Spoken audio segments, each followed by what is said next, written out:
The moderator.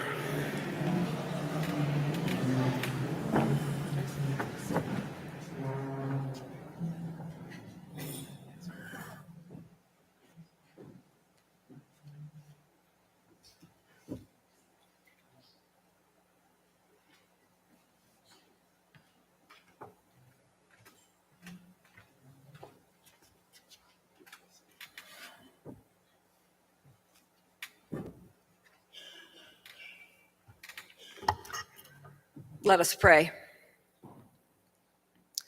Holy, holy, holy God, in calling forth creation from the void, revealing yourself in human flesh, and pouring forth your wisdom to guide us, you manifest your concern for your whole universe. In Jesus Christ and through the Holy Spirit, you have promised to be with us, and we call on that promise now. As we gather as a court of your church, hear what we speak not, forgive what we speak amiss, do what we leave undone, guide what we think and say, open our ears to hear our neighbor in love, that not according to our words or our deeds, but according to your mercy and truth, all may work for your glory and for the good of your kingdom, through Jesus Christ. Amen. In the name of our Lord Jesus Christ, I declare this General Assembly duly constituted and competent to do any business which may come before it. You may be seated. And we're doing Business Committee first. Quick question, moderator. Did you already include James Yang in your prayers, his father? I did. Yep. Okay. Thank you.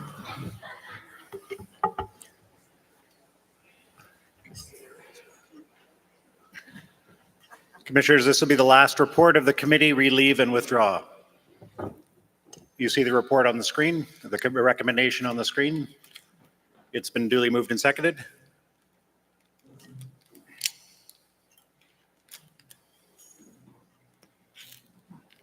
All right, all those in favor, please signify. All those opposed, that is carried. Thank you, moderator. All right, you always have the quickest reports. We try to be efficient. Okay, so we're going to hear from the clerk a little bit about this evening.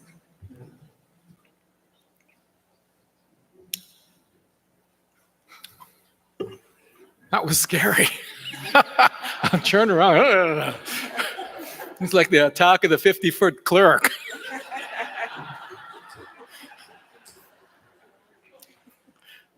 I'm going to keep my suit on, too. So as we start this evening Sederunt, what we want to do is, the plan has been to sort of move from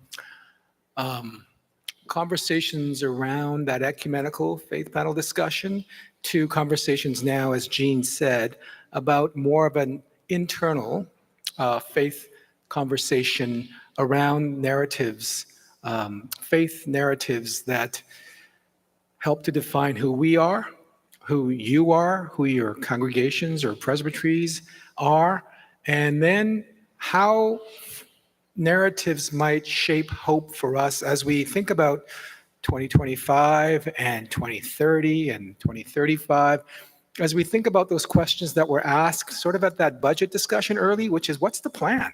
What's the plan? All of this is feeding into a plan, but we need your help to hear what's on your minds. What are your congregations thinking? So before we do that, what I'd like to do is to ask you to change your seats. I know. It's so un-Presbyterian, right? It's like the Yars, who are the agents of change, because their lives are all about constant change. They're going to be the first people to get up, and they're going to start walking around, and they're going to bump you from your seats. So please find a different group of voices to be able to sit with for this portion of our evening. So if you would just take a minute to please do that. Thank you. So are you going to join a group? Okay. Right. Yeah. I'll stay up here until you do this. So Once you get us going.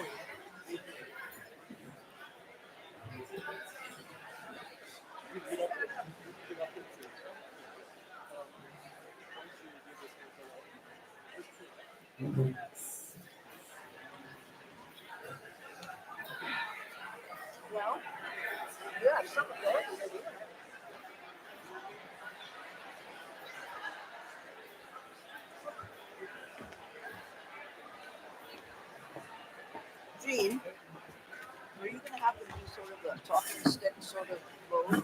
I didn't think I would organize them that much. Okay.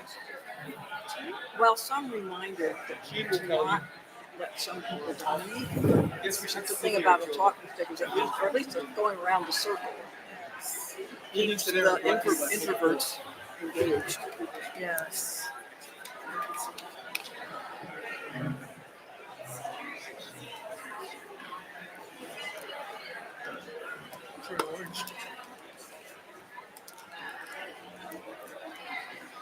No.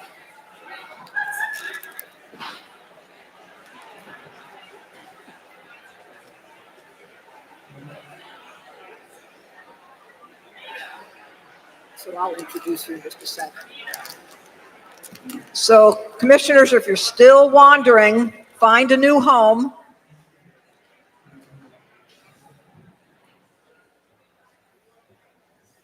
Very good. So, Dr. Jean is going to introduce what we're doing this evening. Thank you, moderator.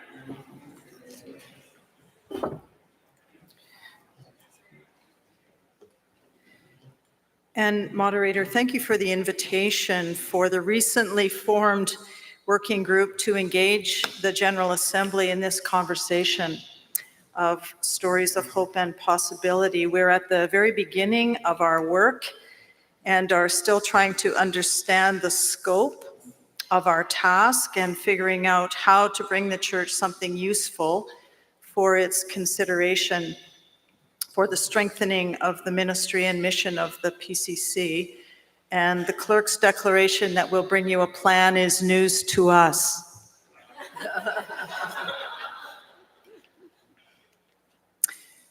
There is an article in the recent Connection newspaper with our terms of reference and some reflections from our first meeting. And we meet again next week and we'll begin to really dig into the work. So we're very thankful to have your input tonight. We're charged to present possible pathways for the Assembly Council to consider and then the General Assembly, pathways of potential for the future. And we know that any vision that leads to pathways for ministry and mission need to be grounded in Scripture and informed by a faithful theology.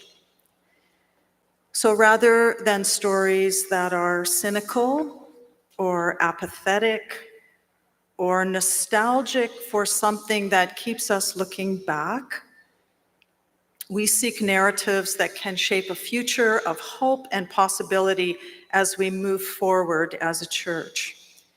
Foundational stories, which we heard some from the panel, foundational stories that remind us of our identity from our past and our present, and hopefully for our future in the PCC, are really important. What are the stories that make you glad and committed to being a Canadian Presbyterian? What are stories that tell who we really are and who we want to be? And as you tell those stories, see if you can attach some biblical themes or theological themes. And don't be afraid of that. The panel told stories of resilience and belonging and scripture and the importance of mentors and worship and humility and ecumenism and lament and faith formation, all the things that we talk about, and certainly that have been talked about in the assembly over the last few days. So we want you to tell stories tonight. Maybe the stories that you tell will reflect themes like stewardship of assets,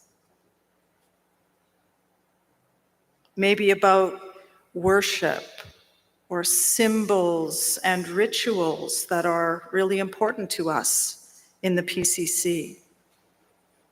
Maybe they're stories of the polity and courts of the church. Maybe they're stories of welcome. Because any new pathways for the church need to be built on that biblical and theological insight led by the Spirit, we need to get good at watching for God in our stories, being led by the Spirit as we seek to follow Jesus. So help each other as you tell stories, help each other lift up some of those biblical or theological themes that you hear as you listen to each other. We want you in table groups to discuss the same questions that the panel did. Theologically, can you put those up? Thanks. Theologically, what are the narratives that shape your identity or your congregation's identity or your presbytery's identity or the PCC, if that's easier? In what ways do those stories, do those narratives give you hope? Maybe just before we go into groups, I'd just like to introduce members of the working group who are either commissioners or resource people who are present tonight, moderators. So Mavis Curry, she told us a story this morning. There's Mavis. Richard Topping, who we've seen, Peter Rombeek, Bethany McCaffrey, Jennifer Cameron, and Victor Kim. I think that's everybody. So in your table groups, we need somebody to be a scribe, please. So somebody to take some notes, and then somebody, whoever's taking those notes, to send those notes to Victor electronically, I think is his request. Thank you. And if somebody else, if you could appoint somebody at your table to be the person who moves the conversation along, and if you could appoint that person right away and you all agree that you'll listen to that person, then you won't have somebody who needs more space maybe than you. Other people need space too. So if you could appoint a scribe, please, and somebody to move the conversation along.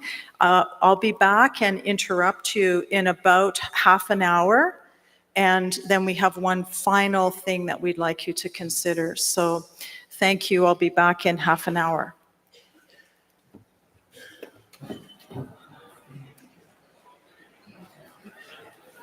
Is that more or less clear? Yeah, I think that'll get them started.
going to back to the Assembly Council to try to pass that budget or not? We're planning to do that tonight? Yeah, that's what I thought, but then I heard Commissioner Rumors that we were gonna deal with that tonight, so I didn't know if we were gonna.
It's possible, but I think by then they'll just want to pass the budget. I don't know if it was deliberate, but I think that would be and everything else would be done quickly.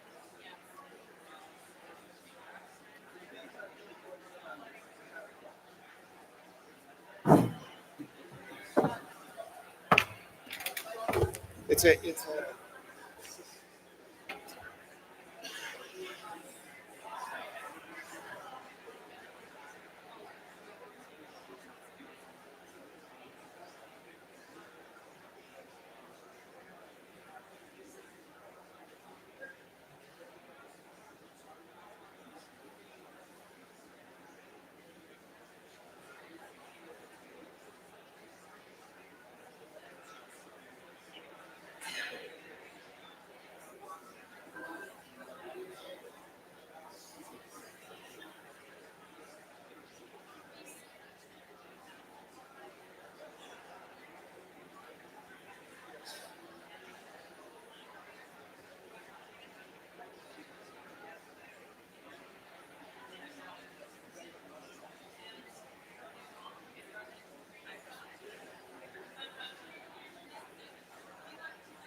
Need any water?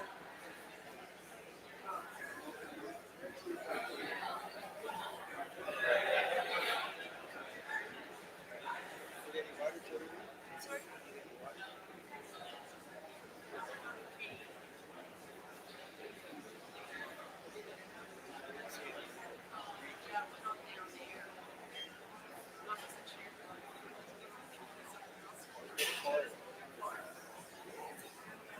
The water fighting days are over.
I always learned that the Christ in the vessel of its stops.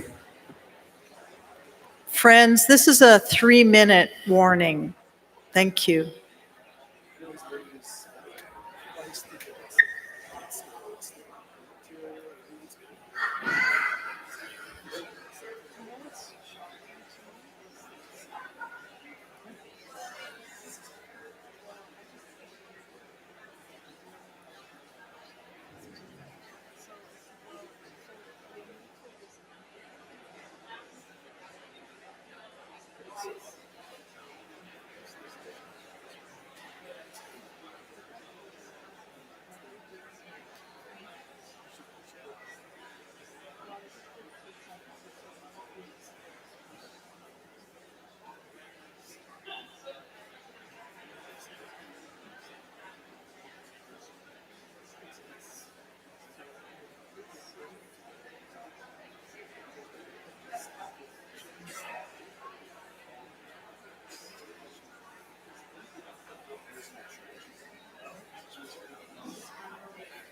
Thank you.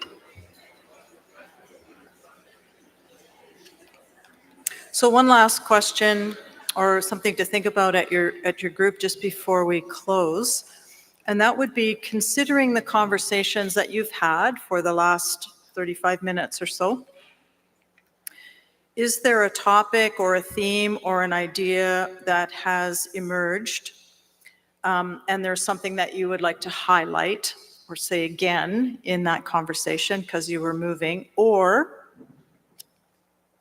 is there something that didn't come up as you shared stories, but you really think needs to be named for the sake of hope and possibility in the PCC?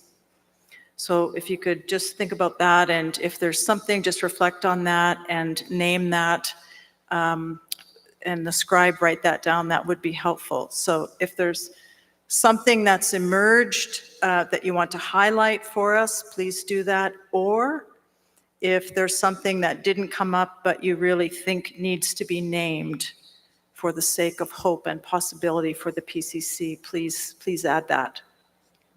Thank you. 5 minutes.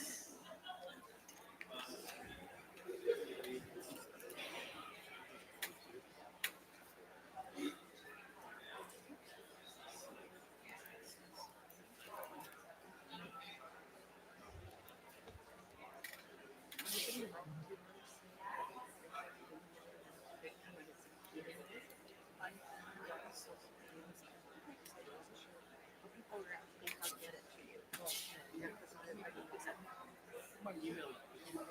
Can you put my email up? No, sorry. You can probably take this down now, and then just put email responses to deacon@presbyterian.ca.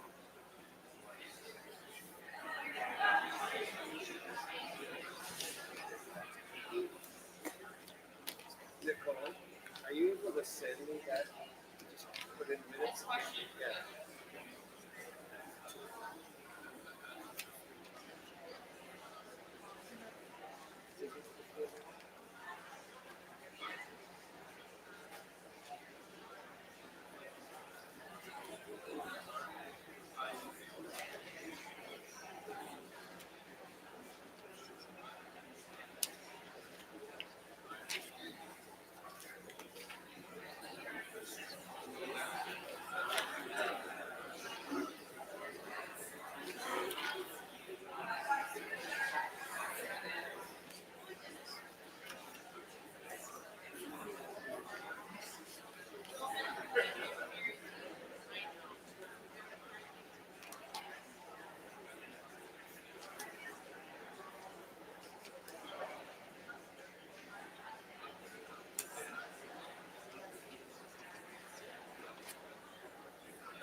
So we are to assembly.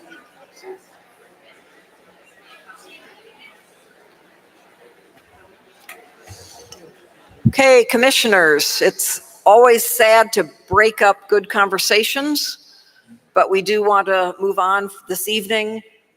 We had maybe we could Victor's email address up there again. Just for those of you who were scribes, this is the place to send your notes.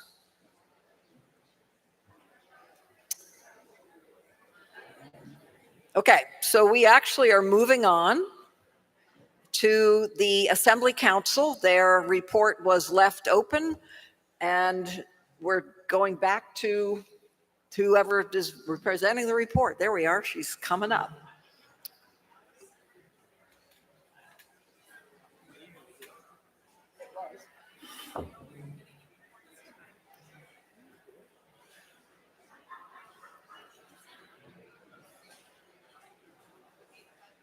Budget.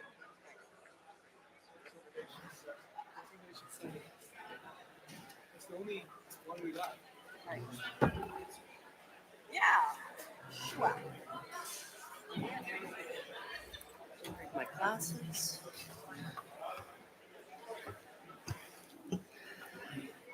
Thank you, moderator. You have the recommendation before you. However, before we get to the recommendation, just a couple of things. When the LMA report, there was a video that was shared showing how the gifts to the Presbyterian Church in Canada, to congregations, Presbyterian Sharing, PWS&D, and other mission, how this all works together collaboratively. So before we get to actually talking about the budget again, I want us to see a short video on how those gifts are used. I hope somebody's got the video. They told me you would. I think he's working. While you're pulling it up, there was a question that I maybe just addressed before we get into the rest of the budget part. There was a question about why was there a 0 for individual givings to Presbyterian Sharing? And we said, well, first of all, we don't know what people are going to give. We're not going to assume. But it's multi-layered. There was conversation happening about what would be the total. And so looking at what churches historically have given, we recognize that it's on a bit of a, I don't know, I'm doing this backwards, aren't I? Bit of a decline. So 4.7 of the $5 million is actually coming from congregations, we expect. And the $5 million number that we were, playing with, that number at the top, the other 300,000, it's expected somehow that we might get some from individuals, but we just put it as one line item. So we're not being overly optimistic. We're taking it into account that it has declined in recent years, but we are optimistic that the other gifts individually will bring it up to the $5 million total. Video? In ministry together through Presbyterian Sharing.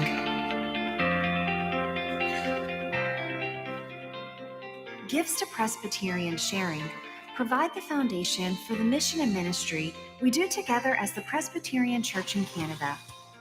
With a budget and plans passed each year at the General Assembly, congregations, individuals, committees, working groups, international and Canadian partners work together to carry out God's mission. For every $100 given, $65 equips ministries in Canada, $14 supports international mission partners, and $12 funds ministries with Indigenous peoples. Together, we produce educational resources and events, support governance, maintain archives, and provide grants for mission and ministry. We share experiences, advocate governments and corporations, spend time in prayer and theological reflection, and support vulnerable people. Together, we help congregations navigate challenging times and equip leaders to serve. We speak for those who have been marginalized, fight racism, and provide space for Indigenous and non-Indigenous people to pursue healing and reconciliation. Together, we are building a church where all are welcome. This is possible with your generosity. When we put our gifts into God's hands, God does remarkable things. And God has done remarkable things in our past, certainly. I've been asked, as I stood there handing out my freezies, and take some freezies home because I'm not taking any. I've been asked pretty much the same kind of question, I don't know how many times, about, that $3.5 million that's going to come out of savings. And so I'm hoping that if I give you Sherry language, I think you heard me say if it's got numbers from Sherry. So I thought if I could explain it in Sherry language, which James said I pretty much got, that might help us to understand where we're coming from. So we recognize that what we have coming in from Presbyterians sharing in all of its many facets is not covering the operating expenses that we have. And so we're proposing to move $3.5 million from restricted funds. So let me see if I can help us out with this. The restricted funds come from endowments that were given to the church. We don't touch any of the endowment principal, but that principal has generated income and interest. And so that interest then goes into restricted funds, of which there's about $75 million. And it's used for a variety of things. Some things it's very specifically used. But that $75 million has been building over the last number of years because we haven't been using it all. And so that 75 million and the interest from the original 50 million-ish or so has generated in the 2023 about $14 million. The $3.5 million is coming out of that $14 million. None of the principal ever gets touched because it can't. And that $75 million of restricted funds, it's going to last us a very long time. I think the money that was left to the Presbyterian Church in the past was left for us to do ministry. And if we're using it for ministry in this time and this place, then we are honoring those gifts that were given to us. If we insist on holding on to it, I think we are doing a disservice. That $75 million is going to become $80 million, and more churches are going to decline. It is our time to look at where we're going with these narratives of hope and possibility and think about what we might do with the money that was left to us. I think in a year, when we come back to the next General Assembly, listening to everything that you guys have talked about and listening to what the working group will come back with, that plan that will be fully fleshed out, Mavis and Jean, I think that you will be excited again. And so the financial piece will start to make sense when we come back together again with these wonderful plans that we will have for our future. We're buying ourselves some time. But to those people who said, well, we're going to run out of money, we're not going to run out of money. That's all I'm going to say. The recommendation is that the 2025 budget be approved. And it's moved by myself, seconded by Daniel Cho of East Toronto. Thank you. So we are looking for discussion, et cetera. Microphone 1. Moderator, my name is John Barrett from the Presbyterian of Prince Edward Island. I speak in favor of the budget as presented, and I wish to share my experience and my endorsement of those responsible for formulating this document. To legitimize my observations, I share the fact with Assembly that until a year ago, I served on the Finance Committee of Assembly Council for a period of 10 years. I wish to make 3 points surrounding my endorsement. Firstly, I mentioned my time on finance as I've had the firsthand benefit of what goes into the development of each new budget. The committee meets twice in person each year and from time to time by Zoom. The CFO and various other staff are in attendance during these financial review and budget preparation meetings. All aspects of revenue, unrestricted funds, restricted funds, the interest they are earning, and the needs of the church, each church department are explored thoroughly before a final proposed budget is passed along to the Assembly Council to whom we are responsible. Within the committee membership, there are frequently members who are CPAs, as well as business people with extensive financial experience, as well as ministers and other suitable elders. 2, trust. Increasingly, as I hear commissioners' comments regarding recommendations from various departments, I'm concerned that we may be losing the level of trust in others that had long been the hallmark of our denomination in years gone by. I mention trust as I feel strongly that given the credentials of those who serve on finance, those who serve on Assembly Council, and those employed in the finance department of the PCC, we should place our faith in those who have taken considerable time preparing this document. 3, if I'm not mistaken, the 2022 budget was not accepted by commissioners during the 146th General Assembly. Interestingly enough, there is no mechanism in place to make any changes to a budget that is unapproved at General Assembly. While the Finance Committee will take a second look, they may or may not recommend changes to Assembly Council. As well, General Assembly does not meet again until 6 months into the year of the unapproved budget, and the operation of the denomination continues unencumbered.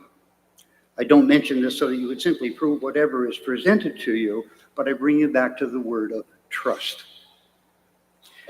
That trust is supported by the knowledge, the experience, and the intimate familiarity with the national finances by those who generously give of their time to this important aspect of our operation. Thank you, moderator. Thank you. Microphone 2. Thank you, moderator. My name is Francis Owusu from Presbyterian of Montreal. I would like to speak in favor of this recommendation, but I have a question. It is good that the money collected in the Presbytery or in the PCC must be used for serving others, which is very good. In so doing, we are doing the will and the work of God. But I would like to ask that in the same PCC, we have some congregations which don't have money enough to call for a minister. And those congregations have been there for many years without a minister. I don't know if I am wrong. If not, why can't we use the same money or some of this money to fund our own churches to bring them up? Thank you. Thank you. That would be a really great idea. Ian McDonald, you're being called up yonder.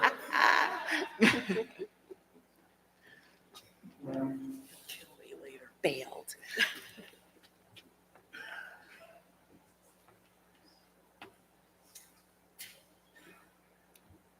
You're welcome. This is a really great question and something that I think it's really helpful for us all to talk about tonight, and something we can take home to our presbyteries. A few moments ago, we saw a video and it showed that $65 out of every 100, I think it said, is used to support congregations. That support comes in many guises and forms and shapes and sizes. Sometimes it's advice, sometimes it's grants for leaders to go and learn more about some aspect of ministry. But there is also a substantial part of the Life and Mission Agency budget that is dedicated to support for congregations, supplying grants for congregations that are renewing themselves, for new congregations, for congregations that are on sustaining grants. So those categories, sustaining grants might be a congregation that is pivotal for some special reason. It might be in a special place. It might be serving a specific community or aspect of society. And so grants for sustaining ministries, big part of the grants that we have. There's also grants for new congregations, pretty self-explanatory. And then grants that can be given to congregations for maybe 3, 5, 7 years to help them retool, redirect, get up on their feet and walk in a new direction. Sometimes that's a new direction that is needed because of changes in demographics or because of something in the life of the congregation that has happened. We encourage presbyteries and congregations to work together and to be in touch with us in the Life and Mission Agency as soon as you're beginning to think about doing something to support a congregation that might need a sustaining grant or a renewing ministry grant. There isn't one model that we use. We know that everything is contextual. And so we want to be able to talk directly to presbyteries and congregations and explore the model that's going to work best for each individual case and find the granting system, the granting model that will work best.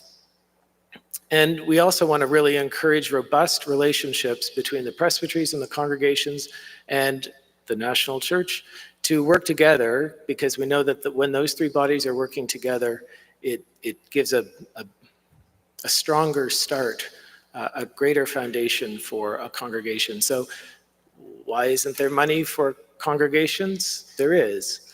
And we'd love you to talk to the presbytery and then the congregation and the presbytery to give us a call in Canadian Ministries. Can I just say one other thing? Yeah. Don't worry about the titles of the departments. Just call us at the office and we'll get you the right person. Don't fuss about the name of the fund or the terms of the fund or the office that you think you need to talk to or the person. Just call us and we'll get you to the right person as soon as we can. Thank you. Thank you. Microphone 4. Thank you, moderator. My name is Robert Tarr, and I'm from Calgary, MacLeod. I hear here lots of huge numbers. And in the meantime, I hear that lots of churches are closing down. And I'm just repeating what the previous customer said, that the churches and the congregations, they don't have money. This explanation, it was really nice. I just didn't hear any actual congregation who received any money. But my actual question is, we heard that many churches, they closed down. Can you give me an example that you built up a church from the ground up and they have a pastor or a minister from these 3 or 4 colleges? One example, when was the last time when a brand new church was built up for the presbytery? Thank you. Yeah.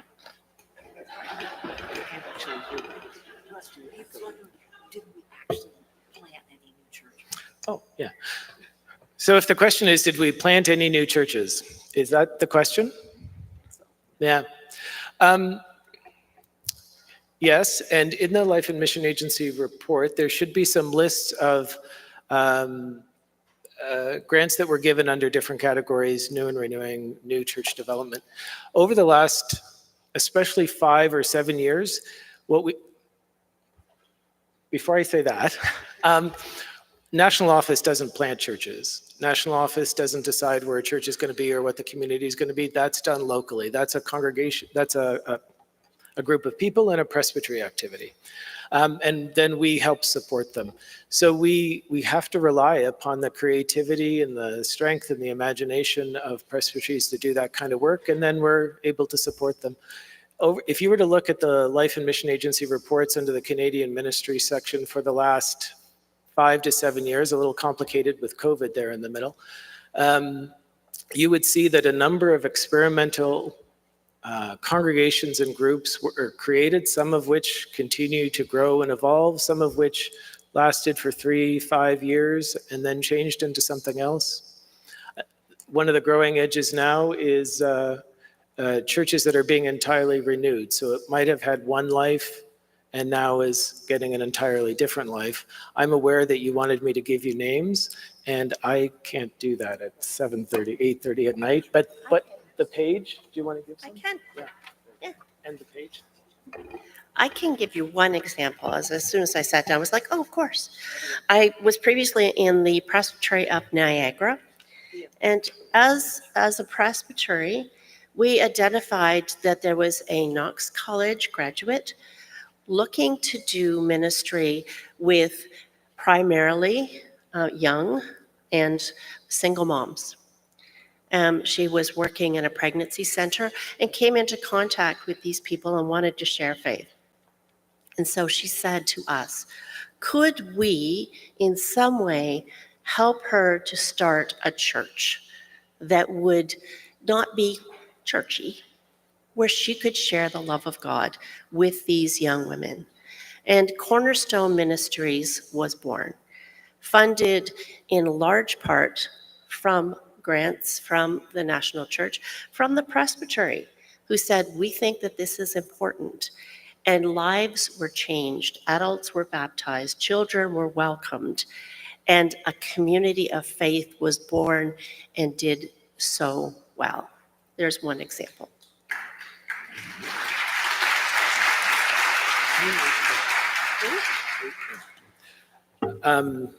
I wasn't looking at my report when the budget started, but up here at the front desk, they had the binder open. If you look on page 8 and 9 of the Canadian Ministries section of the Life and Mission Agency report, the first category is new congregational development. It lists 3 new congregations that were started in 2023, one in the Presbytery of Lindsay Peterborough, one in Eastern Hung Ka, and one in the Presbytery of Winnipeg. Okay. Yeah, so there's 4 in 1 year. Microphone 1. Presbytery of the Northwest. Often when I have been at General Assembly, we've got to the budget, most of the talk is about how can we cut that budget a bit, or how can, could we shave something off it or whatever. But it is entirely open to the Assembly to raise the budget. I would think that Life and Mission Agency would be thrilled to have another $1 million to give towards new ministries and renewing ministries. So that would give 20 churches $50,000 that could take them up to full-time from half-time or something like that.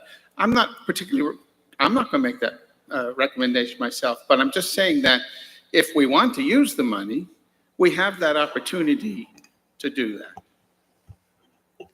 Thanks, Harry. And if I could just say, I think that next year we're going to come back with some really great ideas to do exactly that. Microphone 2. Ruben St. Louis, Waterloo Wellington Presbytery. I'd like to call for an immediate vote. All right, we have a call for an immediate vote.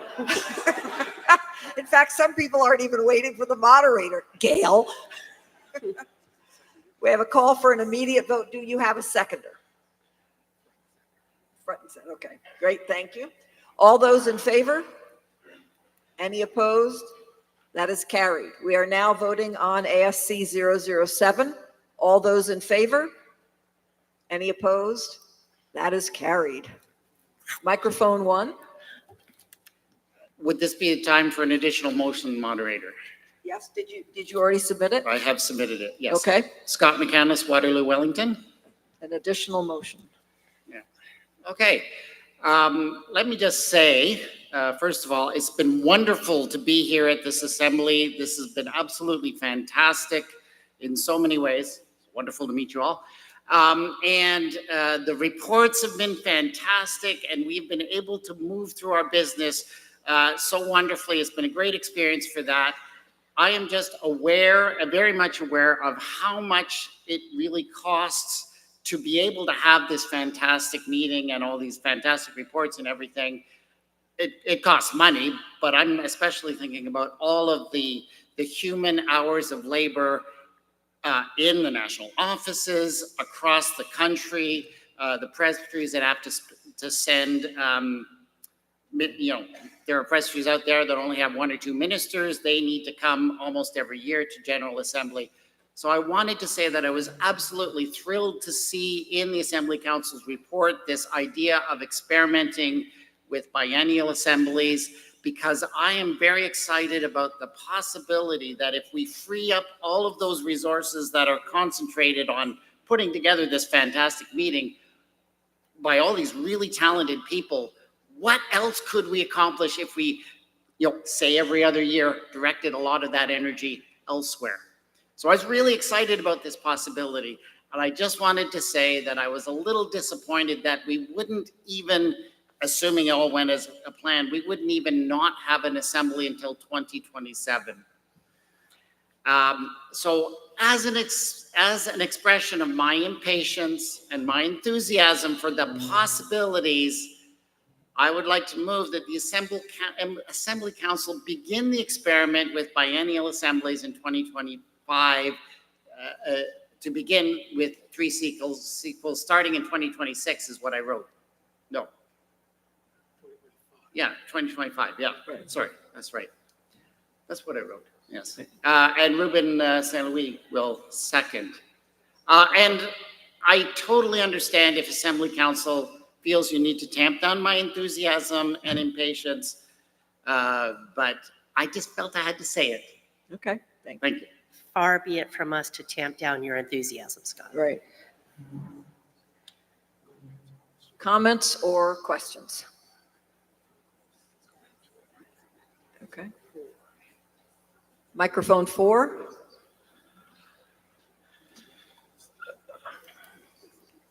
Microphone 4, that's you. Yes. Miklo Sigeti from Presbyterian of Westminster. Moderator, dear Assembly. I am feeling myself little bit problematic, ashamed, because as I see, as I realize, as I experience in this denomination, meanwhile the world is changing rapidly day by day. This denomination is very slow, making any motion, any changes, anything in their life, because the whole system is crazy slow. If you have an overture, it's refer back a year you wait, and after that they keep discussing, and the barrier act should be changed another year. But if it's going to be a biennial General Assembly, it's going to be even more slower. I think it's almost impossible to make any changes in the denomination in a decade.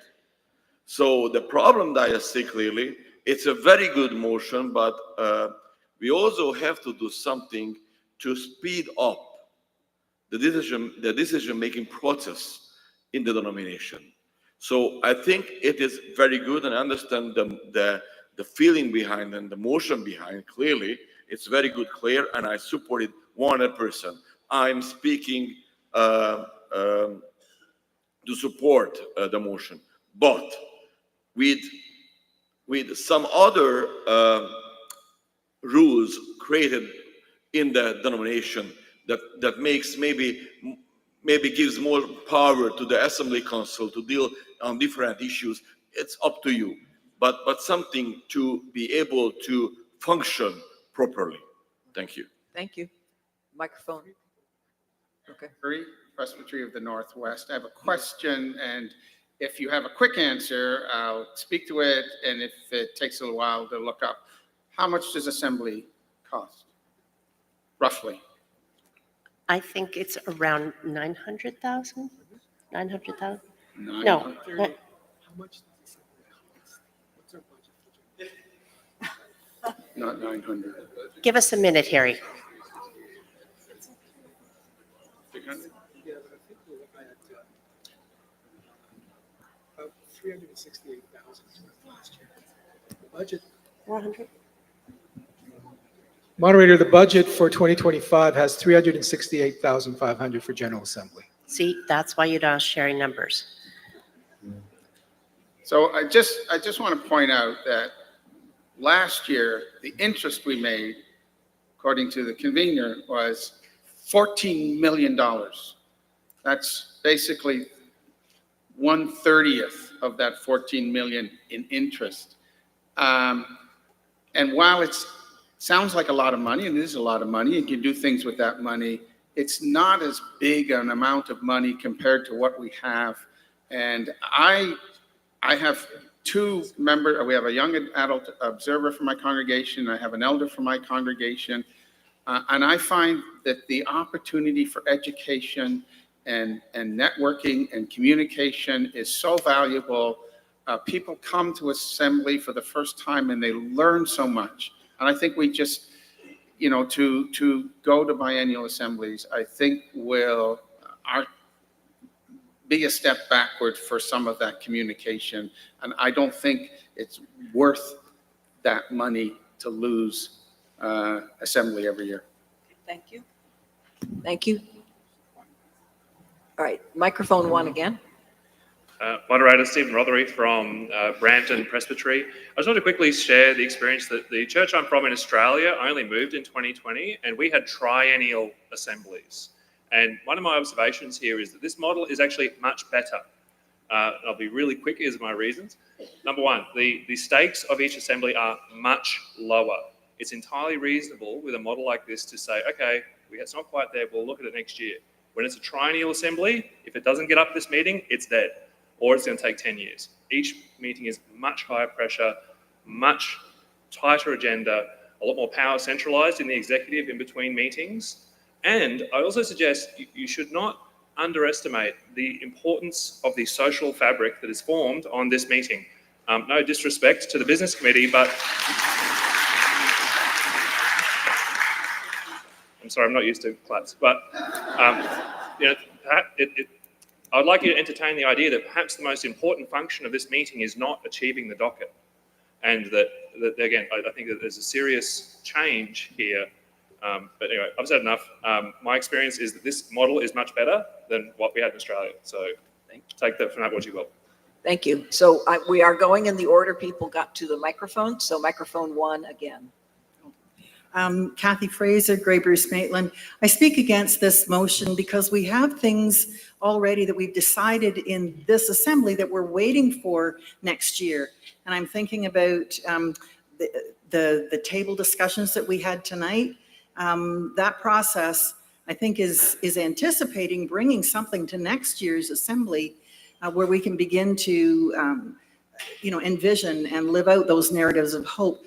I'm also quite anxious for our Indigenous representatives to come back with what is that model that's going to have regular Indigenous participation and a voice and a place at assembly. And I don't want to put that off for another year. So I'm speaking against this motion. Thank you. Microphone three. Moderator Robert Ferrier, Hamilton Presbytery. When I look at the statistics on the trajectory of the membership and the congregations that are closing, the ministry that's frontline ministry that's stopping there, there are going to be a lot of critical decisions that will need to be made in the next few years. And moving that decision-making process to every other year just doesn't make sense when you think about the decisions that will likely need to be made. Thank you.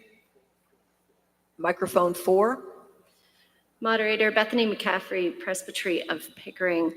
I'll be voting against this motion, not because I am either for or against biennial assemblies, but because the Assembly Council has indicated to the Assembly that they intend on having this very discussion and thinking towards some kind of plan or not to the next Assembly. And I think that the work that they are already undertaking and the work of the working group will better inform the 2025 Assembly to have the discussion we're trying to have this evening. And I can say that as I've just finished 6 years on the Assembly Council, I look forward to reading a report that I had nothing to do with creating.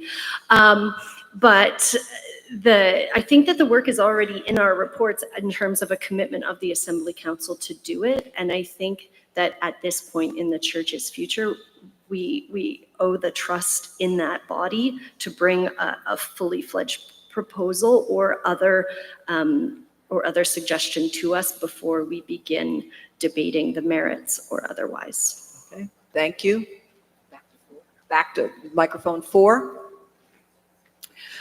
Wendy McWilliams from the Presbytery of New Brunswick. I promised my colleagues I wasn't going to use the word chump change, but I do think a conference budget under 400,000 is definitely a shoestring budget, and that's coming from someone who worked with multi-million-dollar budgets for things like conferences in my past lifetime. But as I stood there waiting, I was thinking about the tradition on which we're built, and one that involved pilgrimages that crossed many, many, many kilometers and countries, one that brought people together of different faith backgrounds and nationalities together around the table in prayer and worship. In our congregations, in our presbyteries, we're noticing a lot more missing, and that makes it difficult. It's very easy to get swallowed up by the day-by-day ministry demands. And I'm a minister that suffered burnout, PTSD. I suck at self-care. I am glad for the higher mental health budget, and I love being a minister. And I think of how Jesus reminds us it's so important to take Sabbath. It's so important to go to the mountainside. It's so important to fellowship with the disciples. And yes, $400,000 is a significant amount of money, but in the grand scheme of things, it's a small cost for a big return for our faith, for our community building, for congregational renewal. And it's such a blessing to be able to get perspectives, and to go every other year would slow down decision making, and I think we would see disruptions in being the church as a national body. Thank you. Microphone 4 again. Moderator Adam Hanna, Presbytery of Vancouver Island. Just quickly, this is my first General Assembly, and I've had an amazing time. I'm going to be on a rotation with my presbytery anyway, and I don't want to wait any longer than I need to come back.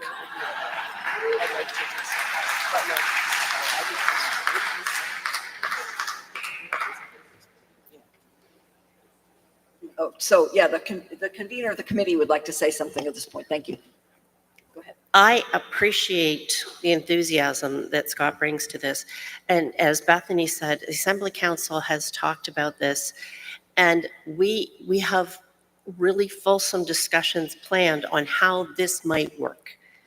And to have this discussion tonight that we could have with a lot more facts in front of us in a year, I think would make a lot of sense. There's the commitment to bring a model that might address how we might come together, might address how we might get things done in a timely manner if it was biennial. But we need to do the work to bring it back to you next year so that all of these questions that you're asking can be answered so that you can make an informed decision in a year. Could I just add to that, moderator? There's no guarantee the Assembly Council will bring a proposal. It just says it will consider bringing a proposal. But I think, as well intentioned as the motion might be, this just does not allow us to have an informed discussion tonight. And I think that's work that needs to be done considered by the council to say, should we bring an informed proposal to the assembly next year? Or the council might say, given all of our deliberations, we're just not prepared to bring one. But I think discussing it like we are tonight is really going to be difficult. So then it's a question to those of you with the microphone. Think about what you're wanting to say. What's next? Microphone 1. Thank you, moderator. Just either to refresh the memory of those who may have forgotten or for the benefit of people who were not aware, this same subject came up during a time I was on Assembly Council in 2014 or 2015.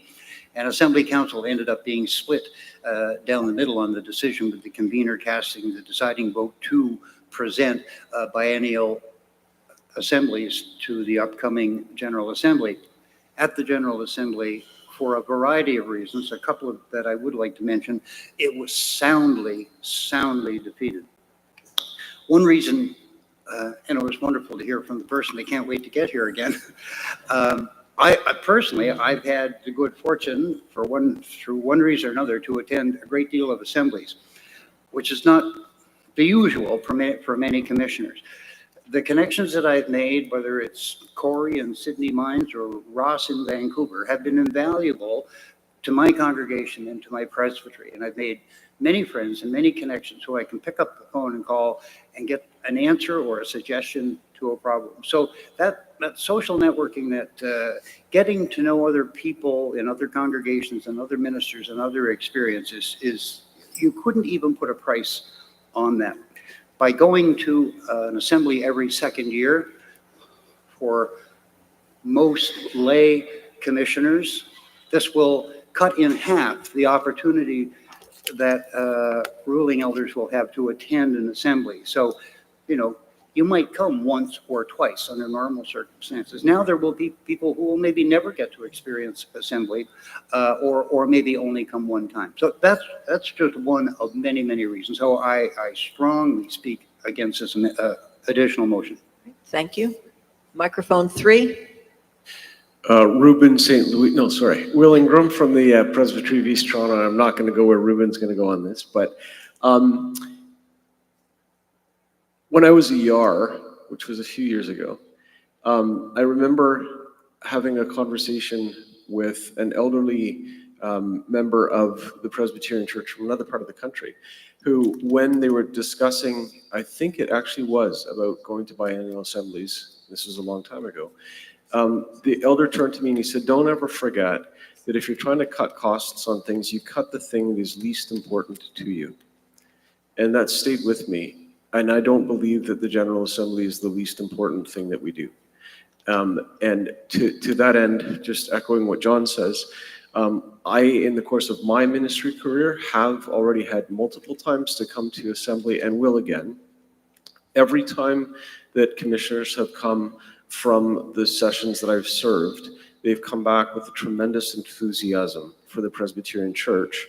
And in actual fact, this motion cuts in half those opportunities automatically on almost a point of order. And it was getting to what Reverend Kim was saying. I think this motion actually is asking us to implement a decision that the General Assembly has not yet even made. And I might be wrong on that, but I don't believe that we've actually decided that we are going to biennial assemblies. And this motion is actually asking that they be implemented. So I think we do need to have a more fulsome, more informed, more consultative conversation before we could even decide on the motion that's before us. So I speak very strongly against this motion. Okay, thank you. Microphone 2. Daniel Cho, Presbyterian of East Toronto. As a member of the Assembly Council, the clerk and a couple of other previous speakers, including the chair, mentioned this, and I just want to piggyback on that. This is a consideration, the original motion, the original statement is a notice of consideration. It wasn't even a notice of motion that was going to be brought forth next year. It was just a notice of consideration meaning that the Assembly Council was going to think about it as Assembly Council.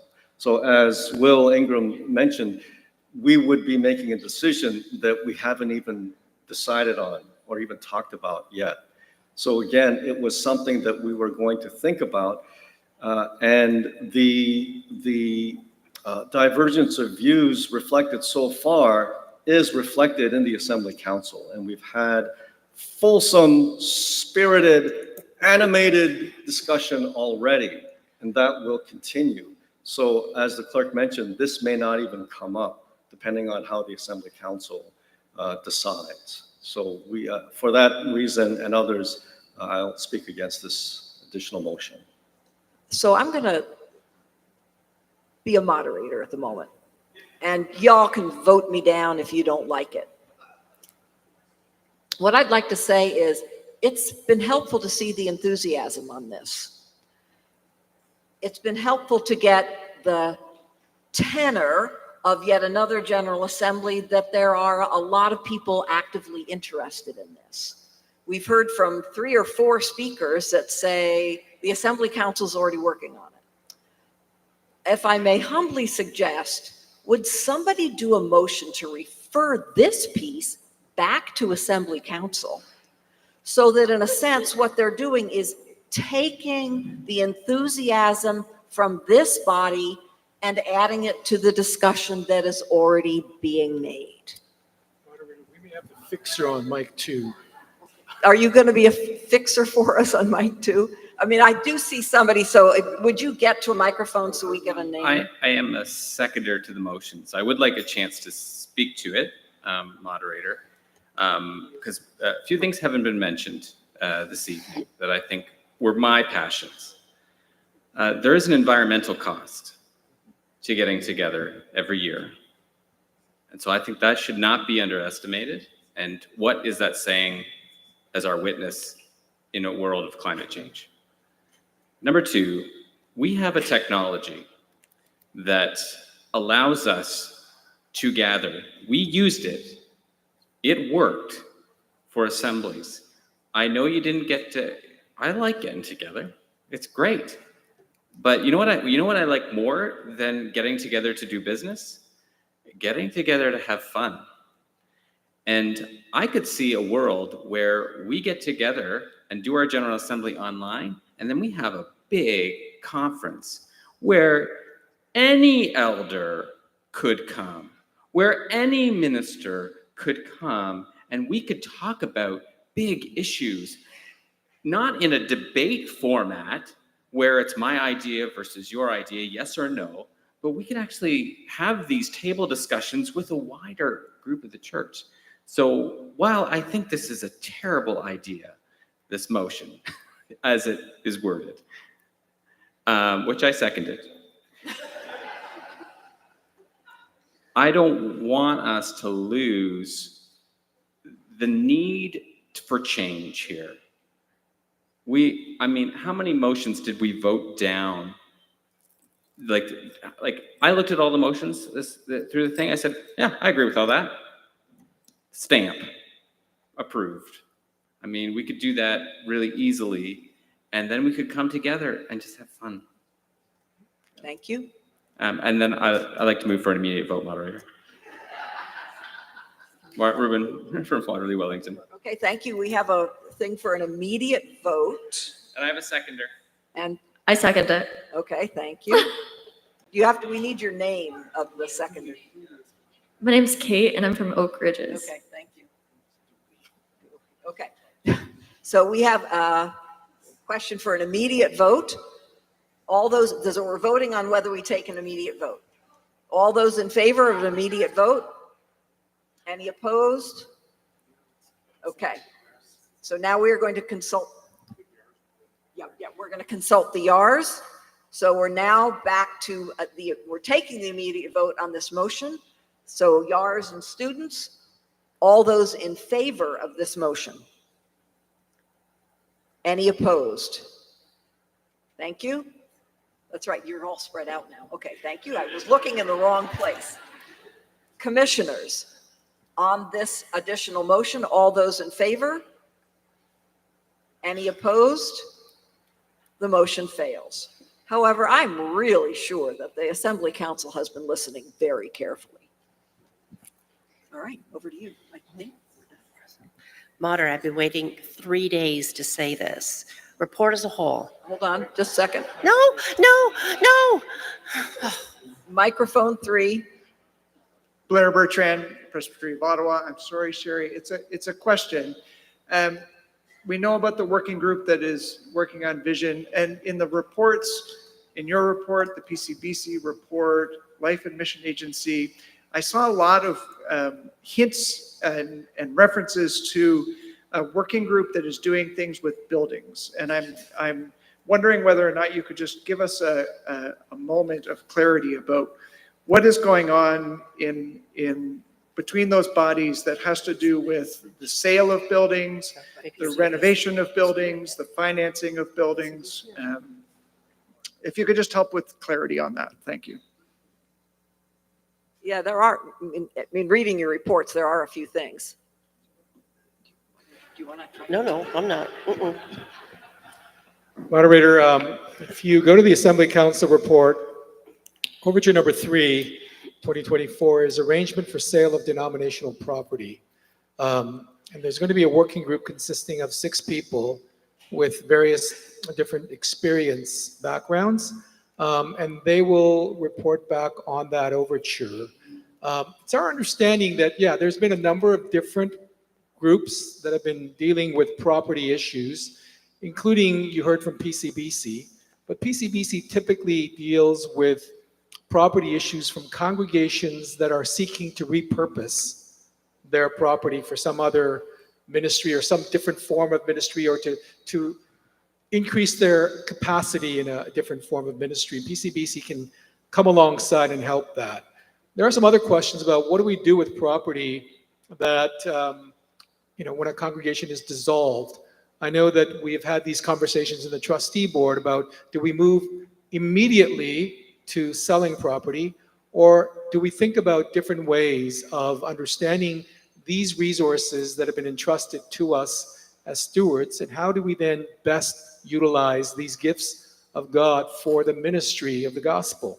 And that doesn't always mean that we should necessarily move to liquidate as soon as possible at the highest price available.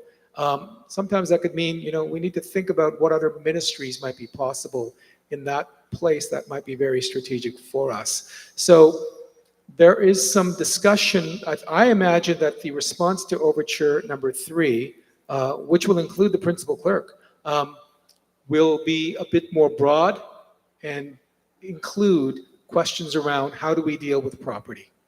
So my suggestion is that a lot of this will be dealt with in the response to overture number 3. Is that helpful, Blair? Just say yes. Excuse me, that was out of order. The moderator is calling herself out of order here. Would you like to go ahead? I would like to go ahead.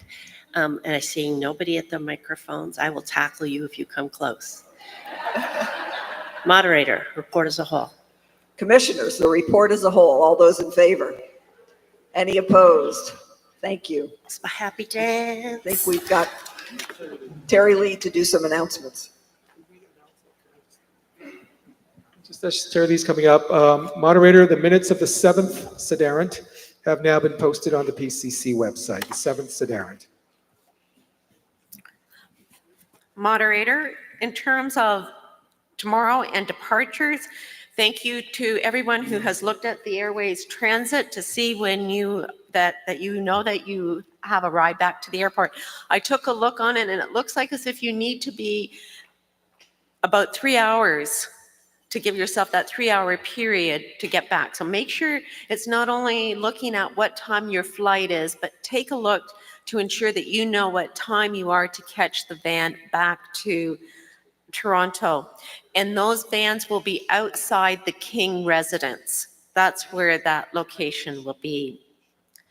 In terms of checkout tomorrow, you can check out when it's time for you to leave. So you don't need to check out and worry about your luggage going into a certain room. Check out when you are either ready to catch that van or get in your car to leave. And you can bring your key to the front desk. You may remember both in the assembly preparation document, and I think I also put it on the yellow sheet. If you forget to do that, the university is going to come after you for $100. You want to leave your key behind.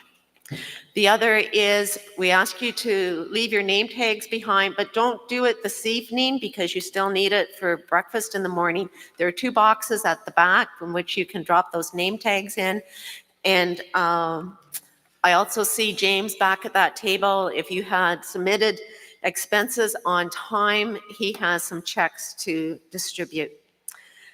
Blair has asked that if there are any of you here involved in either ministry in Africa or with those in the African diaspora, that you are invited to gather for breakfast tomorrow morning at 7:30. Thank you, moderator.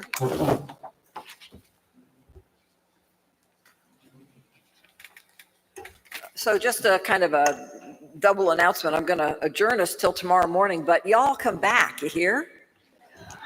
We do have one more Sederunt. I know if you've got to get to an airport, you're getting to an airport, but we're going to hear from our YARs tomorrow, and that is always a highlight of the assembly. And there's other business to conduct, so all y'all come back. Would you please stand?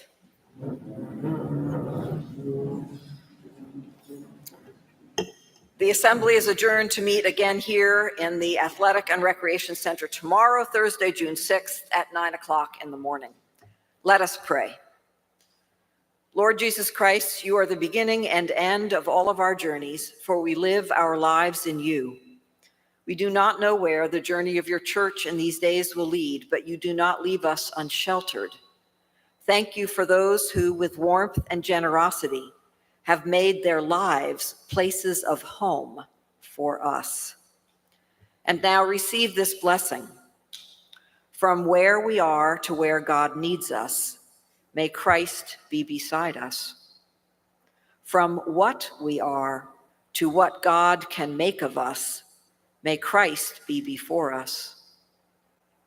From the apathy of fear to creating signs of God's kingdom, may Christ be beneath us. Through the streets of this world to the gates of heaven, may Christ be above us. May Christ surround us with God's presence, inspire us with God's purpose, and confirm us in God's love. Amen.